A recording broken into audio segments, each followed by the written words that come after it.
shi Dauda wani irin mutum ne da idan ka san shi ka san wane ne shi to gaba ɗaya ba zai taɓa yin magana ka ɗauki maganar serious ko kuma ka ji haushin maganar ba. Duk wanda ya san Dauda idan Dauda ya irin wannan maganar to maganar dariya take bashi. Wanda bai san shi ba shine zai ji haushin maganar shi ko kuma ya ɗauki maganar wani so serious. Shi a haka yake. Za ka yi tunawa a recently haka kawai ana zaune lafiya kawai ya ɗauko maganan Davido akan ya yi kaza bai kamata ya ɗauki sirrin Najeriya. Ka gane duk ire-iren waɗannan abin strategy ne na Dauda in yana so ya zunguro sama da kara. So yana da irin wannan ɗabi'ar. So ni abin nan ɗauki maganar shi kawai ina a misali a ce yau kana jin kai ɗan daba ne ko kuma kana jin wani kai maraji ne sosai kawai sai ka ba da umarni ka ce gwamnan Kano yau kada ya kuskure ya fito waje in kuma ya isa ya fito. Ka san duk wanda yake da hankali yana jin wannan magana ya san kawai hauka kai ba zai ɗauki maganar ka wai a matsayin mai hankali ba. To exactly maganar da Dauda ya yi cewa kowane ɗan Kano umarni ya bayar to daidai yake da kawai ka bushi iska ka ce yau gwamnan Kano kada yarda ya fito ka ba shi umarni. So duk haka ne magana. So kawai ni ban ɗauki maganar shi serious ba saboda na san shi, na san wane ne shi, na san abin da zai iya yi. To kamar dai da muka saurara a cikin wannan bidiyo da muka muku, wannan shine cikakken jawabi daga bakin ɗaya daga cikin jaruman masana'antar Kano ɗin wato Sadiq Sani Sadiq, inda ya fito bayyana cewa waɗancan maganganu na umarni da mawaki Dauda kawo rarara yake ba wa jaruman masana'antar Kano daidai yake da ɗan daba a jihar Kano. Ya fito ce gwamnan jihar Kano ba zai fito ba domin ko ya yi cikakken misali inda ya bayyana cewa duk mai hankali ya san wannan magana shirme ce, don haka shi bai ɗauki Dauda mawaki kawo rarara a matsayin wanda zai magana ɗauke ta serious ba. Yana yin haka ne don janye hankalin mutane biyu bayan halin da al'umma arewacin Najeriya suke ciki, inda a yanzu za mu sako muku ɗaya daga cikin malaman addinin musulunci wanda shi ma fito yau 'yan Kano ɗin wankin babbar bargo tare da bayyana cewa 'yan Kano dukansu fasikai ne. Haka zalika suna bayyana cewa ya yi musu wato kazafi. Ɗaya daga cikinsu Bahu Ahmad yayin Naziru sarkin waka ya yi wannan bayani tun kafin yanzu. Haka zalika ya bayyana cewa ɗaya daga cikin jaruman masana'antar Kano ɗin wato Abdallah Amdas ya fito ya yi cikakken bayani akan 'yan masana'antar Kano ɗin mafi yawancinsu wato fasikai ne. Waɗannan kalamai dai sun jirjiga jaruman masana'antar Kano, wanda a yanzu za mu sako muku cikakken bidiyo daga bakin wannan malami na tsawon minti 6 ya fito cikakken wannan bayani. Kafin mu ga sako muku cikakken wannan bidiyo, muna buƙatar idan wannan shine farkon zuwan ku waɗanda su dangwala mana subscribe ba, ku daura ku dangwala mana subscribe ne kamar haka gami da ƙararrawar sanarwa, domin ku hakan shine ke bamu damar sanar da ku da zarar mun ɗora sababbin bidiyo a wannan ce ta mai ɗaukar mai suna fuskar arewa. Bayan kun kalli wannan bidiyo ku daure ku share ɗinsa domin yan uwa da abokan arziki su amfana. Daga bisani sai ku mana comment a sashi mana comment domin mu tabbatar da ra'ayinku. Ga dai cikakken wannan bidiyo kai tsaye ku kalli.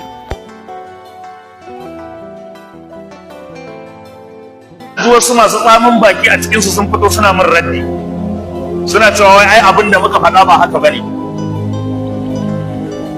an musu kazafi. To kafin ni ne muku kazafi, in kun ce kazafi ne muku, Abdullahi Amdas ya yi muku kazafi. Ai ɗaya ne daga cikin ɗan Kannywood ne shi ma. Ku fara tuhumarsa da ya muku kazafi kafin ni ku ce na muku kazafi. Abdullahi Amdas an kira su a Hizba, Malam Daurawa yana zaune a gurin. Ya ce a gidansa akwai fim ɗin da ya hana, ya ce kar a yadda a kama shi a kalle shi. Ya ce saboda gaba ɗaya fim ɗin gaba ɗaya rikin tarbiyya yake koyarwa da rikin mutunci da fitsara. Abdullahi Amdas ya faɗa, ina da bidiyon akan wayana. Ya ce kuma sannan wannan harkar da kake gani, ya ce wani harkar kawalci ne kawai aka yi masa wata 'yar kwasfarima. Na ce musu kawale, sun ce na musu ƙazafi. To ku fara tuhumar Abdullahi Amdas, shi ya fara cewa ku kawale ne kafin ni ran Juma'a na faɗa mu. Haka ne ko ba haka ba? Aminu J Town ma ya faɗa. Ku fara ƙara Aminu J Town ko ku fara tuhumarsa kafin ni ku tuhume ni. An gane maganar da ke ko? Ya faɗa. Yace dan haka suna promoting lesbian, suna promoting maɗugo, suna promoting kaza, ka ce kaka bibi bidiyon Abdullahi Amdas shi ya faɗa. Akwai wani something tantiri shi ma ina da bidiyon sa, ka je ka ji. Akwai wani something madagwal, yawwa shi ma ka je ka ji bidiyon sa. Ku fara ƙarar waɗannan. To ita ma ta faɗa ko? To Hadiza gaban ta ce bata yadda wani ya kai yansa industry ba. To saboda haka waɗannan abubuwan ba wai mun faɗe su da molanka ba ne. Mutanen ku su suka fara tabbatar da cewa ga yadda kuke. To ku fara tuhumar su kafin ni ku tuhuma. In kun tuhume su suka gagara kare kansu daga abin da suka faɗa, don mu ma ruwaya muka yi daga gurinsu. Haka ne ko ba haka ba? Yawwa, wa shahida shahidun min ahliha. To ga hinan abin da Nakisa ta zo tana yi, wai har tana cewa wai iya abin da za ka yi wai game da ɗa shine fa ka ce maka addu'a. To wanne ɗa ne kake da garantin wai zai ma addu'a?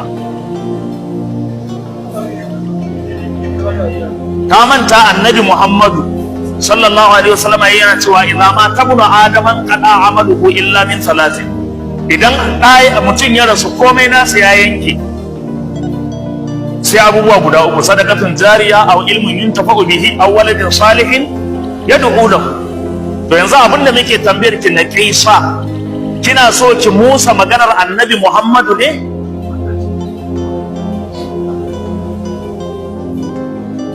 Kina so ki musa maganar manzon Allah sai mu miki lamba.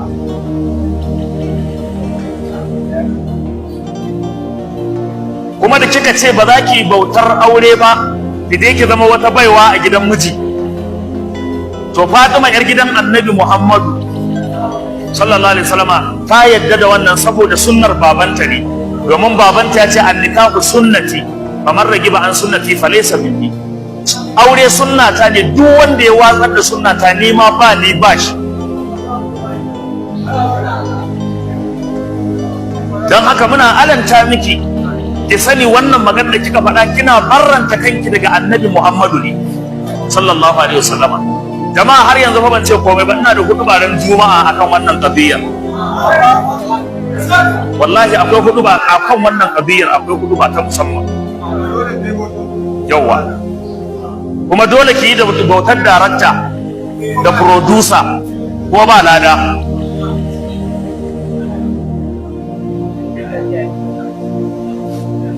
Saboda haka wallahi in dai muna rayuwa muna kuma numfashi kuma muna zama kan kujerar karatu da lafiyar mu, to ba za mu bari ku ci mutuncin addinin Allah mu rabu da ku ba. Wallahi ba ku isa ba.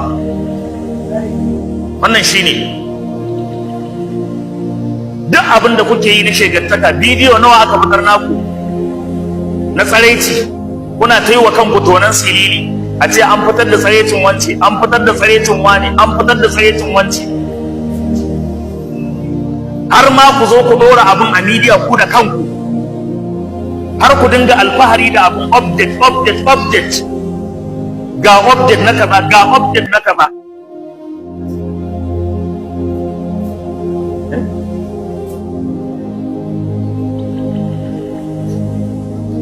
A baya can mutum nawa aka samu a cikin wanda bidiyon su na BF ya fita, yadda turawa ɗan iskan turawa matsiyata suke yin mu'amala da matansu kamar karnuka da awaki, haka ake yi da kuma kun fitar da bidiyoyin ga sunan. Wanda zai zo da tsamin baki, na sake je kawo magana, billahi la ilaha illa huwa. Allah ya shiryar da mu. Saboda haka mu ci gaba da nazari akan addini kuma da karantar da mutane.